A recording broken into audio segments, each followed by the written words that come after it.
Ζωή δεν σημαίνει να είσαι κυριαρχός του εαυτού σου.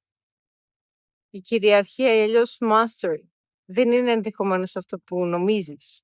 Πολλοί νομίζουν ότι έχει να κάνει με τον έλεγχο των συνθήκων, να τα έχεις όλα κανονισμένα, όλα σε τάξη. Όμως, η πραγματική ελευθερία είναι η προθυμία να είσαι υπεύθυνος για όλα όσα εκδηλώνονται στη ζωή σου ως άμεσες προβολές στη συνείδησή σου. Δηλαδή, ό,τι βιώνεις, ό,τι σου συμβαίνει, να θυμάσαι ότι είναι μια πληροφορία, είναι η προβολή. Δεν υπάρχει τίποτα και κανένας που να σε ρίχνει, να σε αναστατώνει, να σε στεναχωρεί.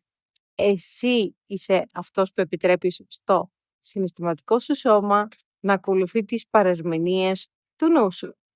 Σε κάθε λοιπόν δεδομένη στιγμή μπορείς να επιλέξεις ποιες λέξεις, ποιες ιδέες και ποιες συνδέσεις θα χρησιμοποιήσεις ως φίλτρα για να ερμηνεύσεις μια κατάσταση.